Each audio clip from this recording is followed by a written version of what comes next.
आपने 2022 में भारतीय जनता पार्टी के साथ लड़कर के 12 सीटें जीती। आपको लगता है कि उस रेशो के हिसाब से निषाद पार्टी को सही प्रतिनिधित्व मिला है सरकार में? क्योंकि अगला प्लान आपका 37 सीटों पर लड़ने का है। तो क्या आपको लगता है कि आपके साथ न्याय हुआ? जिस बड़ी जीत के आप हकदार थे, जो आपने दिलाई, उसके बदले प्रतिनिधित्व ठीक मिला? 2017 में अखिलेश जी बुलाए थे समाजवादी पार्टी। हमारा मित्र उसमें रहता कृष्ण त्रिपाठी और एक MLC है।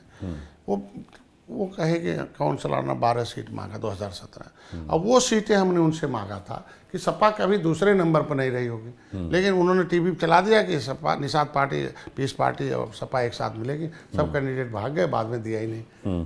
बस सोच लीजिए, 2017 में लड़े, एक विधायक बने।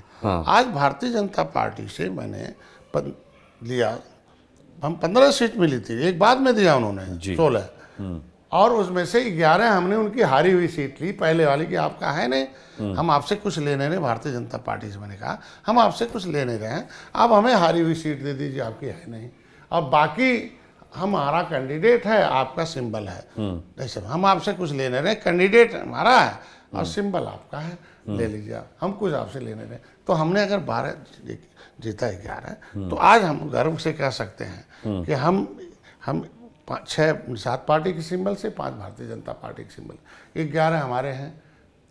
MLC मैं हार गया था, मैं MLC हुआ, दोनों सदनों का नेता हुआ। आज के दिन में वकालत जरूरी है, नंबर के साथ साथ वकालत जरूरी है कि हम वकील, जैसे आज ही हम विधानसभा में बोल के आए हूँ कि विधानसभा से प्रस्ताव पारित हो और केंद्र सरकार से परिभाषित हो कि निषाद कहाँ रहेंगे। राज्यपाल ने कह दिया कि अनुसूचित में माने जाएंगे, और यहाँ OBC में गिने जाते हैं, तो हम खुद ही अपना पैसा अनुसूचित जात का 25% जो है खर्च करना, तो हम किस में खर्च करें, निषाद में खर्च करें। तो आज वकील हैं तब तो बोल रहे हैं, हम विधानसभा में भी वकील हैं, विधान परिषद में दो सदनों को वकील बन गया, और कैबिनेट में भी वकील हैं, 3 जगह वकील हैं। अभी से छोटा चीज क्या हो सकता है। और 11 विधायक भी हैं, और लोकसभा में भी एक वकील हैं।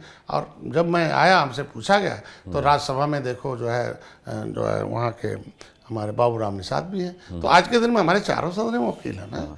चलिए, वकील आपने कहा कि आप हैं विधान परिषद के भी। वो 37 सीट जो आपने कहा लड़ने का, वो 37 हम अब 37 नहीं बल्कि 40 कहिए, 3 और हो गया। 40 सीटें निषाद बाहुल हैं, और उसमें मेरा संगठन है। मैं भारतीय जनता पार्टी को 40 सीट जो है वो मैं जीत के देने के लिए तैयार हूँ, NDA का।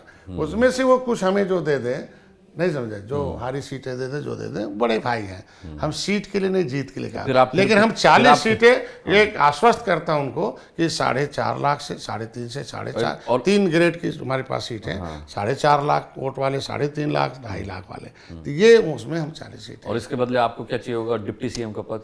नहीं, ऐसा तो नहीं। हमारे लोगों का वो कहना था कि भाई कम संख्या वाले डिप्टी CM बन सकते थे, तो हमारी संख्या अधिक है। तो मेरे लोगों का आवाज़ था, मेरा नहीं था। हमारे कहने वाला भारतीय जनता पार्टी अगर हमें बनाई तो कुछ भी बना सकती है। तो आज के दिन में आज के दिन में मैंने माननीय गृह मंत्री जी को, माननीय योगी जी को, माननीय मोदी जी को, मैं अपने अभिभूत इसलिए हूँ, गौरवान्वित हूँ कि 70 साल में कोई ऐसा प्रधानमंत्री नहीं आया, 75 साल में, जो कभी निषाद राज की धरती को प्रणाम किया हो। मेरे सम्मान को अगर बढ़ाया मोदी जी ने, 9 बार निषाद राज की धरती को प्रणाम किया हो, निषाद राज किले को पर्यटक स्थल घोषित करके हजारों करोड़ रुपया दिया हो, वहाँ भगवान राम और निषाद राज की बड़ी 56 फुट की मूर्ति लग गई हो, और आज के हर साल मैं मेला लगाता हूँ, 20 करोड़ 38 लाख रुपए दे के निषाद राज ऑडिटोरियम बन रहा, एक किला बन रहा, तो एक मान सम्मान स्वाभिमान बहुत बड़ा माने रखता है।